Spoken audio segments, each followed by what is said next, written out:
Well, good morning, congregants and friends. So several weeks ago, I was considering what my topic would be today, and I became aware, much to my surprise and delight, that the name Kamala is Sanskrit for lotus.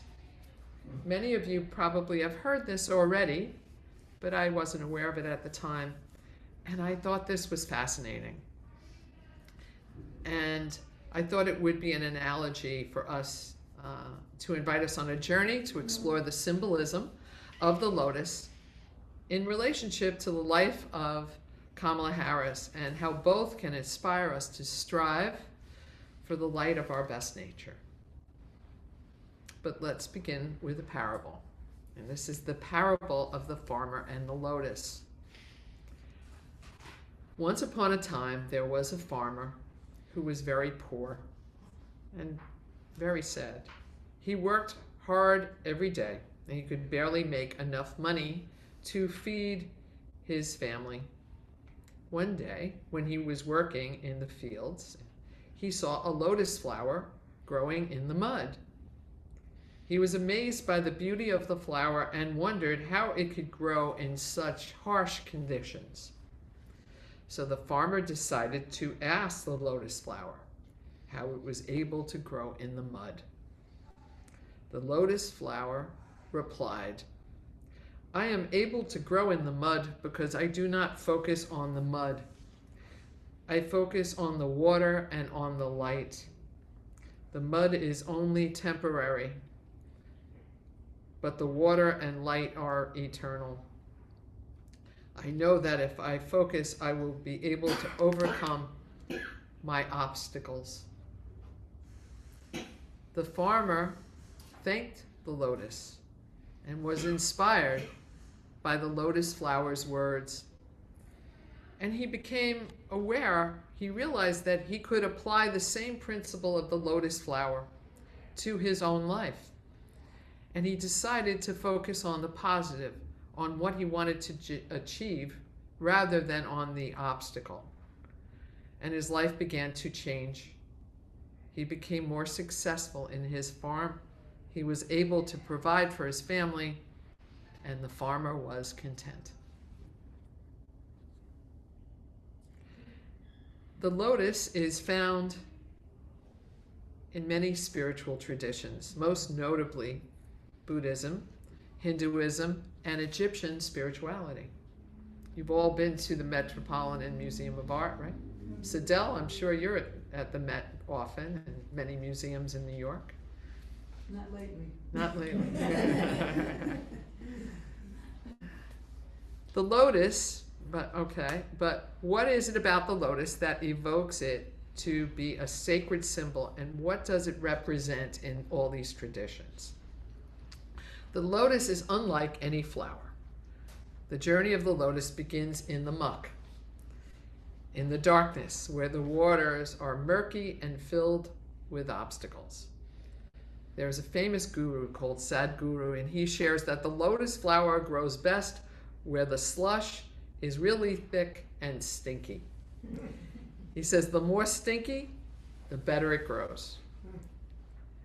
The flower pushes through, rising above the water's surface to reach the light where it opens and blossoms. Two aspects of the lotus flower set it apart.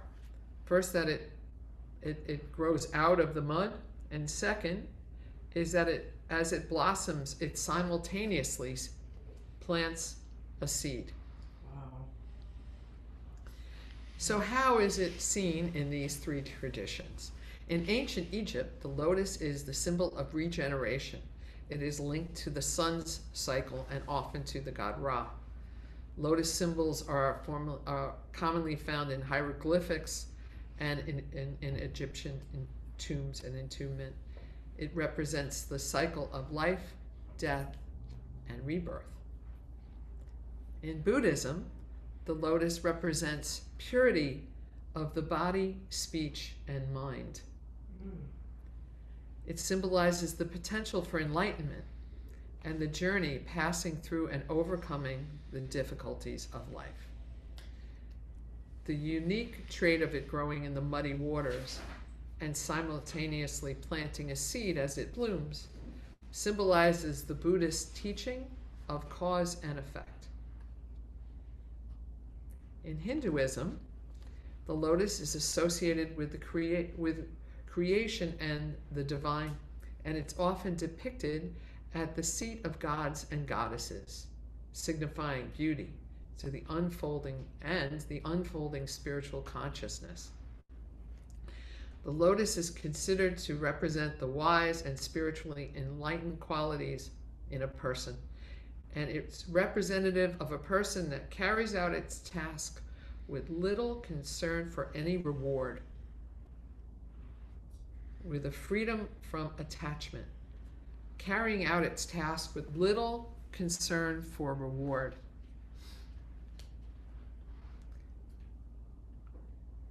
It is no wonder that the word lotus becomes part of the beautiful, would be part of a beautiful, intentional Hindu name. You know, in many cultures, what you name your children is an intention. I know it's been in Judaism.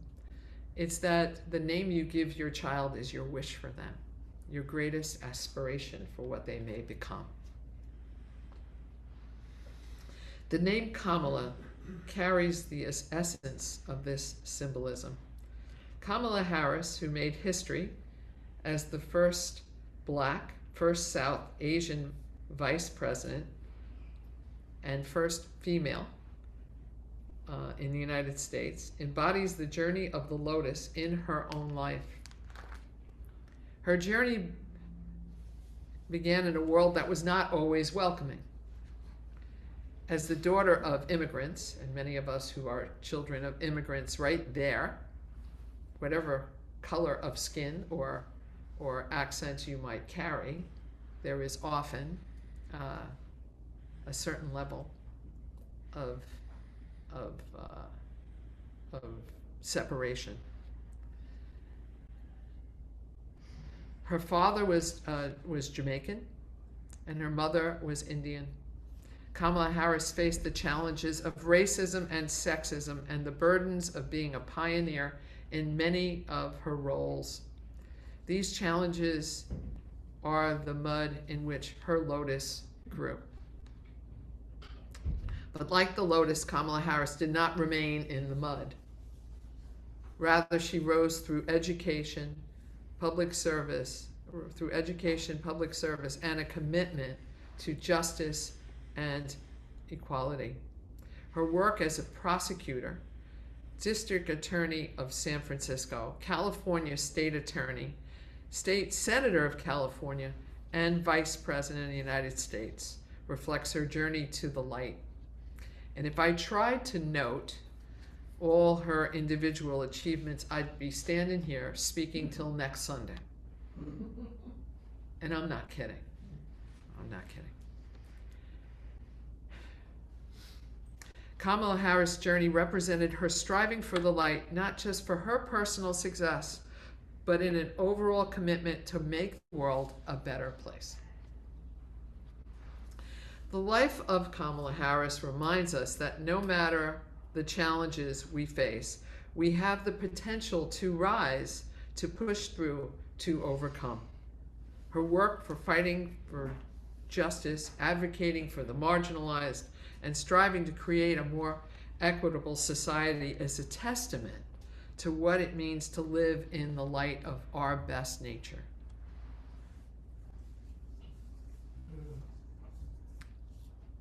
As Unitarian Universalists, we believe in the inherent worth and dignity of every person, and in justice and equity and compassion in human relations. Do we not? Yes. Yes.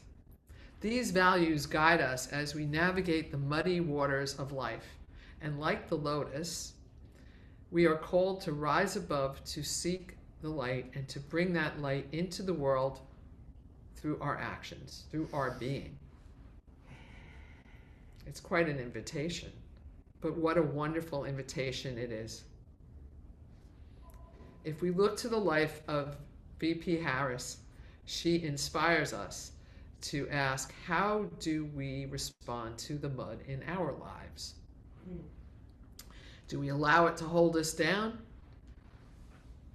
Or do we take that stinky muck and use it for fertilizer to nourish us in our trajectory forward as individuals, as Unitarians, as Americans? The story of the lotus teaches us that mud is not something to be feared or shunned in life. It is part of life. It is part of the journey. The question is not whether we will encounter the mud, but how will we respond to it? I'm going to repeat that. The question is not whether we will encounter the mud, but how will we respond to it? And these are muddy times, aren't they?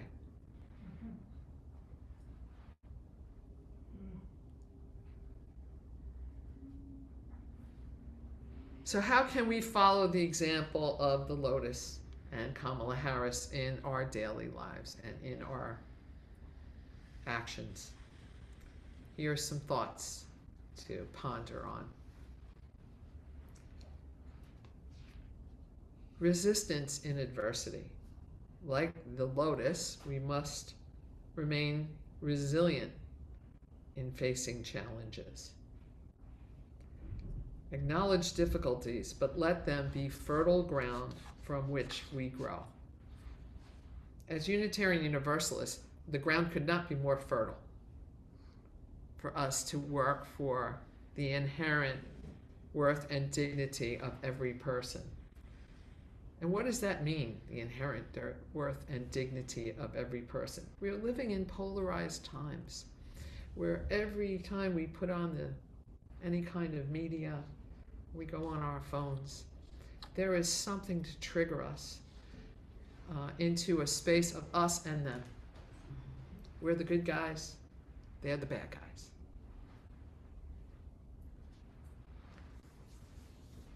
It's difficult. It's difficult not to feed that separation, to come at making change and being involved in social justice without embodying hatred and separation. But that's really our invitation as Unitarian Universalists, to walk in an open heart, yet do the important, essential work. Let the outrage that spurs us on not make our hearts dirty, but inspire us to do the work, to elevate ourselves and the world around us. I know it's a hard thing to call out, and it's a hard suggestion, and I work hard every morning to polish my heart so that I don't come at social justice or this kind of work with anger, but with a clear intention to do the work. You know, Reverend Martin Luther King said, hate cannot take down hate. And I'm just paraphrasing this because I don't have it written down. I'm just speaking from the heart right now. Only love can do that. These are the big invitations for the work that we're doing right now. Thich Nhat Hanh would say the same. Yes, Thich Nhat Hanh would say the same. The Buddha would say the same. Jesus would say the same. And Malcolm X would say the same. Yes. Another way to emulate Kamala Harris and the Lotus, a commitment to justice. So I was talking about preparing the ground within ourselves. Commitment to justice. Her dedication to justice was an inspiration to us. We could speak out against inequality. We could support policies and actions that promote equality, racial and social justice, reproductive rights, LGBTQ rights, human rights, climate justice, just to name a few. It's kind of endless. But we know the list as Unitarian Universalists. Vote, advocate for for the policies we want to implement, whether it's in our neighborhoods or on a government level, on a federal level. Advocate for the marginalized. That's the third way I wanted to suggest. Whether it is a food donation to a food bank, or offering food or support to a person experiencing homelessness that we may pass by, there are endless ways to advocate for those that do not that need help, don't have resources, don't have a voice. It's endless, but we could do it. We could do it in simple ways. We could do it in big ways. We could do it in our votes. We could do it in donations. We could do it by helping the marginalized in ways Judy Manton does. And many of you have done. I know Judy Bellini recently. There's so much we could do. And I know I'm preaching to the choir, because you are all an inspiration that I go to how to make this world a better place. Coming here, I was involved in social justice work much of my years since ministry, but coming here just was a whole nother level. Walking in and seeing the rainbow flag when I walked in, and seeing the Black Lives Matter sign when I walked in, I said, oh my God, this is what a congregation should be.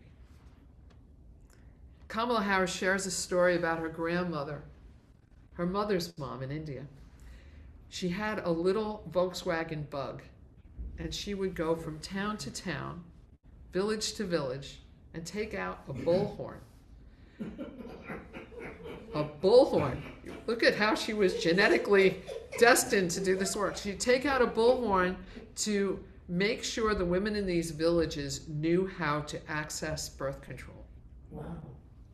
Wow. Amazing. What year would this be? Wow.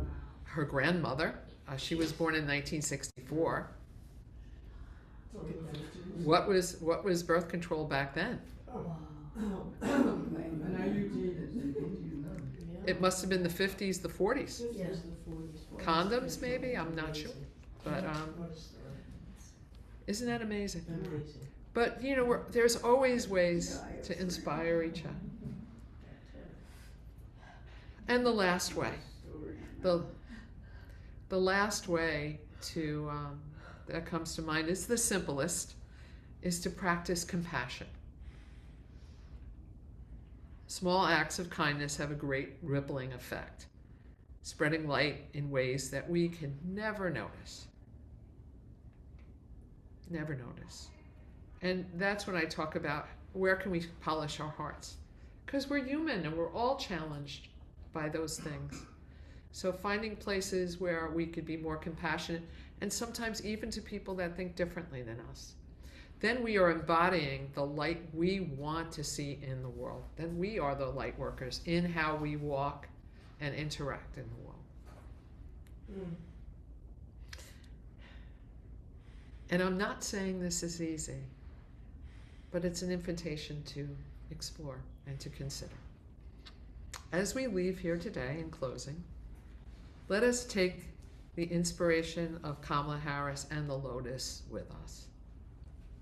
May we strive to live in the light of our best nature, to embrace our full potential, to bring the light into the world around us. And in doing so, may we inspire others to do the same. And let's remember, it doesn't matter how deep the mud is or how stinky, we can work our way out. May it be so. May it be so. Thank you. If you like this video, please like us on YouTube, subscribe to our YouTube channel, and click on the bell to be notified whenever we post a new video. Thank you.